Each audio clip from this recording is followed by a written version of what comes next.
कहानी की शुरुआत होती है ग्वेन नामी एक लड़की से। वो एक मोटल में पार्ट टाइम जॉब लेने के लिए आई थी, जिसका ओनर था टेडी। टेडी को मोटल में नाइट शिफ्ट के लिए किसी की जरूरत थी। मोटल के अंदर जाने पर ग्वेन को रिसेप्शन खाली मिलता है। इस होटल में ज्यादा लोग भी नहीं थे और ये होटल काफी वीरान जगह पे भी था। ग्वेन को यहाँ डर लगने लगा था। वो इस मोटल में टेडी को ढूंढने लग जाती है और एकदम से उसके सामने कोई आ जाता है, जिसे देखकर वो चीख मारती है। सामने वाला भी चीख मारता है और पता चलता है कि यही टेडी था। टेडी और ग्वेन की जॉब के सिलसिले में बातें होती हैं और टेडी ग्वेन से कहती है, आप रिलैक्स रहें, मुझे इस काम का पहले भी एक्सपीरियंस है, मैं सब संभाल लूंगी। टेडी फिर उसे होटल का विजिट करवाता है और स्टोर रूम दिखाते हुए बताता है कि स्टोर रूम के दरवाजे का लॉक खराब है। जब भी वो स्टोर रूम खोले तो उसे डोर के आगे ब्रिक रखनी होगी, नहीं तो अगर लॉक लग गया तो वो यहीं फंसी रह जाएगी। लॉक सिर्फ बाहर से खुलता है। स्टोर रूम से बाहर निकलते हुए ग्वेन नोटिस करती है कि इस होटल के गैराज में बहुत सारी गाड़ियां थी। न जाने वो खराब थी या ऐसे ही यहाँ पड़ी हुई थी। उसको सोच आई कि हो सकता है यहाँ कोई हादसा भी हुआ हो या ये जगह ही हॉन्टेड हो। इस मोटल के अंदर एक पूल भी था जिसकी हालत अब बहुत ज्यादा खराब थी। डैडी बताता है कि पिछले साल इस पूल के अंदर एक बहुत बड़ा सा गड्ढा हो गया। उसे ठीक करने की बहुत कोशिश भी की गई, लेकिन वो भरा ही नहीं गया। इसी वजह से अब तक पूल बंद है। होटल का विजिट करवाने के बाद डैडी क्विन से कहता है, अच्छा ठीक है, मुझे कोई काम है, मैं चलता हूँ। अगर तुम्हें भूख लगे तो ये लो मेन्यू, पास में ही एक होटल है, तुम वहाँ से खाना मंगवा लेना। ग्वेन जाते हुए इससे कहती है, अरे मुझे कोई हथियार तो दे जाओ। डैडी हैरानी से पीछे मुड़कर दिखता है और पूछता है, तुम्हें हथियार की क्या जरूरत? अगर तुम समझ रही हो कि ये होटल हॉन्टेड है या ऐसा कुछ, तो मैं बता दूं, यहाँ ऐसा कुछ भी नहीं है। मैं काफी सालों से मोटल चला रहा हूँ। तब ग्वेन से कहती है, अरे मैं एक अकेली लड़की हूँ, मेरे साथ कुछ भी हो सकता है यहाँ, मेरे पास एक हथियार होना चाहिए। जवाब में डैडी कहता है, तुम पुलिस को कॉल कर सकती हो। पर ग्वेन इस चीज पे बसी थी, नहीं मुझे एक वेपन ही चाहिए, क्योंकि पुलिस को यहाँ आने में 30 मिनट से ज्यादा का टाइम लग जाता है। थक हार कर डैडी कहता है, अच्छा ठीक है भाई, पीछे चाकू और कुल्हाड़ी पड़ी है, अगर तुम्हारे साथ ऐसा कुछ भी हो गया तुम उसे इस्तेमाल करना और अपने दुश्मनों को मार देना। खैर ये सब तो वो मजाक में कह रहा था। अब वो सीरियस होकर ग्वेन से कहता है, सुनो, मेरी कोई दुश्मनी नहीं है और ना ही इस जगह में कोई मसला है। अगर फिर भी तुम्हें कोई मसला नजर आए तो तुम मुझे कॉल कर सकती हो। डैडी के जाने के बाद ग्वेन दोबारा इस होटल का विजिट करती है और देखती है कि इस होटल में बड़े बड़े चूहे थे। इस मोटल के अभी तक एक ही रूम में गेस्ट थे। जहाँ जाकर ग्वेन नॉक करती है। वो असल में गेस्ट से पूछना चाह रही थी कि क्या कोई चीज की जरूरत नहीं उन्हें। जैसे ही ग्वेन के नॉक करने पर ये दरवाजा खुला तो ग्वेन को वहाँ एक अजीब लड़की मिली। उसके हाथ लाल थे, उसने पूरा दरवाजा भी नहीं खोला था। पता नहीं अंदर क्या चल रहा था। ग्वेन जब उसे किसी चीज के बारे में पूछती है तो वो नाम इस तरह लाते हुए दरवाजा बंद कर देती है। इसके बाद ग्वेन एक कमरे की सफाई करने के लिए जाती है। वहाँ के विंडो से उसने देखा कि इस मोटल के बाहर एक कार है। ऐसा लग रहा था कि कार में बैठा हुआ जो भी इंसान है वो ग्वेन पे ही नजर रखे हुए था। फिर वो इस चीज को इग्नोर करते हुए रिसेप्शन पे वापस आ जाती है। उसे अब भूख लगी थी, इसीलिए उसने खाना ऑर्डर किया और तभी अचानक उसे रूम 13 से कॉल आई। रूम 13 में तो कोई था भी नहीं। डरते हुए जब ग्वेन ने कॉल रिसीव की तो पीछे से एक औरत के हंसने की आवाज सुनाई दी। ग्वेन बुरी तरह डर गई और उसने फोन रख दिया। ग्वेन जानना चाहती थी कि रूम 13 में आखिर था कौन। डरते हुए वो एक चाकू के रूम 13 के बाहर पहुंच गई। अंदर जाने पे हमें नजर तो कोई नहीं आया, लेकिन ग्वेन को ऐसा महसूस हो रहा था कि जैसे कोई उसका पीछा कर रहा है। डरते हुए वो वहाँ एक फोन उठाती है और अचानक उसके पीछे कोई साया आ जाता है। वो साया वो भूत अपनी असल शक्ल दिखाते हुए ग्वेन के कान में कहता है, इट्स फॉर यू।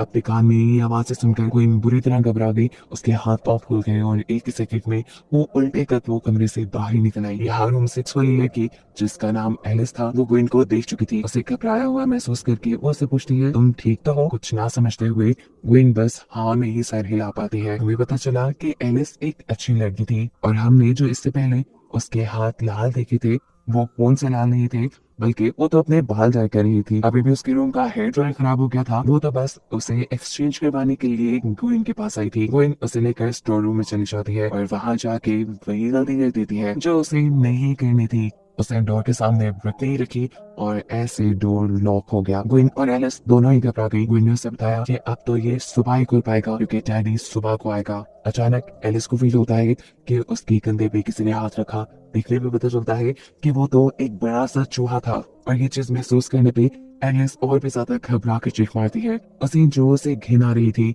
वो ग्वेन से कहती है, तुम कितनी केयरलेस हो, तुम इतना सा भी ध्यान नहीं रख सकती। मेरा फोन भी रूम में है, अब पता नहीं हम क्या करेंगे। अचानक ही स्टोर रूम के बाहर एक आदमी आ जाता है। ग्वेन इस लड़के को देखकर घबरा गई। उसे लगा शायद कि वही लड़का है जो बाहर कार में उसके ऊपर नजर रखे हुए था, लेकिन यहाँ रिवील हुआ कि असल में वो तो एक डिलीवरी मैन था जो ग्वेन का ही ऑर्डर किया हुआ फूड लेके आया था। इनकी किस्मत अच्छी थी, इसलिए वो वक्त पे पहुंच गया और उसने आकर बाहर से दरवाजा खोल दिया। जिसके बाद इन दोनों लड़कियों ने सुकून का सांस लिया। ये दोनों मिलकर खाना खाते हैं और एक दूसरे से बातें करते हैं, जहाँ एलिस अपनी कहानी सुनाते हुए गुन से कहती है कि उसका और उसकी मोम का झगड़ा हो गया था, इसीलिए वो अपने घर छोड़कर भाग के यहाँ आ गई। अब अगली सुबह उसे यहाँ से लेने के लिए उसका बॉयफ्रेंड आ जाएगा और वो यहाँ से चली जाएगी। उसकी बातें सुनकर ग्वेन उसे मशवरा देती है कि नहीं, तुम्हें अपनी मॉम के पास वापस चले जाना चाहिए। फैमिली एक बहुत बड़ी ब्लेसिंग होती है। एलिस के हाथ सोच में पड़ जाती है और ग्वेन उठकर ड्रिंक्स लेने चली जाती है। बाहर जाने पे उसने देखा कि पहले जो उसे कार दिखी थी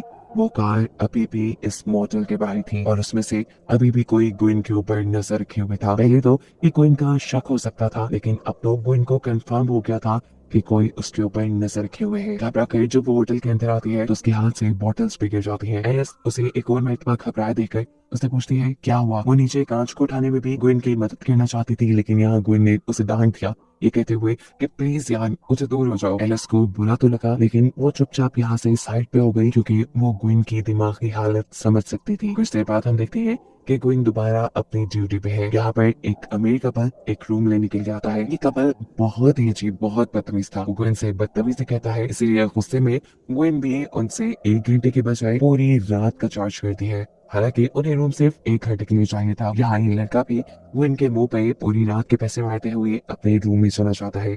ग्वेन को इनके ऊपर शक था कि कहीं ये गाड़ी में बैठे हुए लोग तो नहीं, इसीलिए वो इन दोनों को चेक करने के लिए इनके रूम में जाती है, जहाँ ये दोनों आपस में टाइम स्पेंड कर रहे थे। यहाँ उस लड़की को भी लगा कि कोई इनके ऊपर नजर रखे हुए है। वो भी जैसे ही रूम से बाहर चेक करने के लिए आती है तो जल्दी से ग्वेन एक गाड़ी के पीछे छुप जाती है।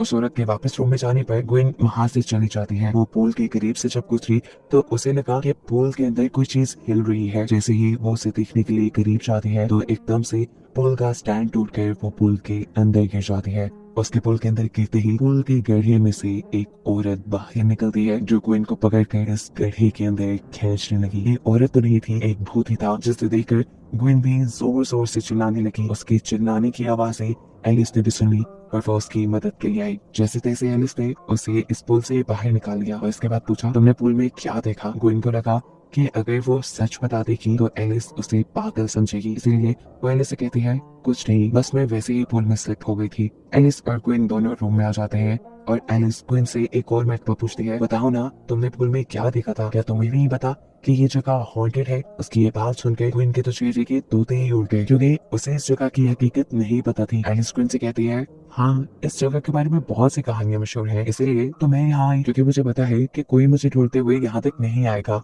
ग्वेन बेध्यानी में एलिस की बातें सुन रही थी। अंदर ही अंदर उसे इस चीज पे गुस्सा आ रहा था कि डैडी ने उसे झूठ क्यों बोला, डैडी ने उसे सच्चाई क्यों नहीं बताई कि ये जगह हॉन्टेड है। अब ग्वेन को यकीन होने लगा था कि अगर वो एलिस को कुछ बताएगी तो एलिस उसे पागल नहीं समझेगी। हमें दिखाया जाता है कि वो कपल जो यहाँ आया था वो भी वापस जा चुका था, जिसके बाद ग्वेन एलिस को बताती है कि जब से मैं आई हूँ मेरे साथ यहाँ कुछ न कुछ अजीब ही हो रहा है। मैंने 2 मरतबा मोटल के बाहर एक गाड़ी को देखा है, मुझे लगता है कि वो मेरे पीछे आई है। एलिस पूछती है कि तुम्हें क्यों लगता है कि वो गाड़ी तुम्हारे ही पीछे है। जवाब में ग्वेन अपनी कहानी सुनाना शुरू करती है और बताती है कि जब मैं बहुत छोटी थी तो एक वॉल्टर नाम का आदमी हमारे घर में घुस आया था। उसने मेरी मॉम और मेरी बहनों को बेदर्दी से मार डाला, लेकिन किस्मत से मैं बच गई। मैं वहाँ से भाग गई और फिर उस पागल को पागल खाने भेज दिया गया। ग्वेन उसे बताती है कि मुझे पता चला है कि 2 दिन पहले ही वो पागल खाने से भाग गया है और अब वो मेरे ही पीछे है, जैसे वो मुझे मारना चाहता हो और मुझे मारकर उसका कोई मकसद पूरा हो रहा हो। ग्वेन के पास इस टाइम उसकी मोम का नेकलेस था। इस नेकलेस के बारे में ग्वेन बताती है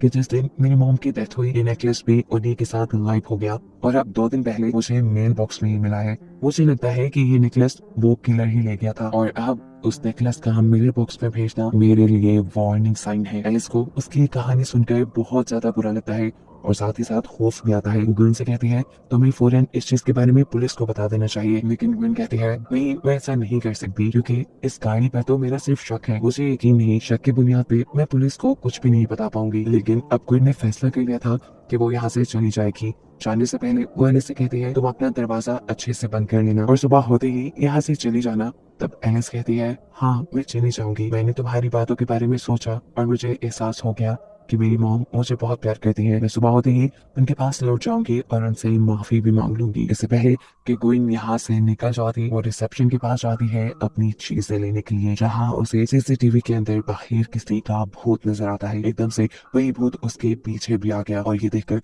वो बहुत ही ज्यादा डर गई। उसने मोटेल के फोन से टेडी को कॉल की और उसे बुरी बुरी बातें कहना शुरू कर दी। उसे होप डांटा ये कहते हुए कि तुमने मुझे क्यों नहीं बताया कि ये जगह हॉन्टेड है, अगर तुम मुझे पहले ही बताते थे मैं यहाँ कभी नहीं आती और अब मैं यहाँ से जा रही हूँ, 1 मिनट यहाँ नहीं रुकूंगी। टेडी उसे रिलैक्स करते हुए कहता है अरे मैं इतने सालों से वो मोटल चला रहा हूँ, ऐसा कैसे हो सकता है कि मुझे न पता हो कि वो जगह हॉन्टेड है या नहीं। तुम रिलैक्स रहो, मैं थोड़ी देर तक आता हूँ। जैसे ही ग्विन फोन रखती है तो मोटल के अंदर एक आदमी आ जाता है। पहले से तो वो शरीफ ही लग रहा था, लेकिन जिस तरीके से वो ग्विन को देख रहा था ये काफी अजीब था। वो ग्विन से एक रूम मांगता है, ग्विन उसे पैसे लेकर एक रूम दे देती है, लेकिन ग्विन को शक था कि ये वही आदमी है जिसने उसकी मॉम और उसकी बहनों को मारा था। ग्विन जैसे ही अब उसे कमरा दिखाने जा रही है तो अचानक ही अपने चाकू से वो इस आदमी को जख्मी कर देती है, क्योंकि उसे तो ये किलर लग रहा था। लेकिन कहानी में एक सबसे बड़ा ट्विस्ट ये रिवील होता है कि जिसको वो किलर मान रही थी वो किलर नहीं बल्कि एक डॉक्टर था। डॉक्टर भी ग्विन का,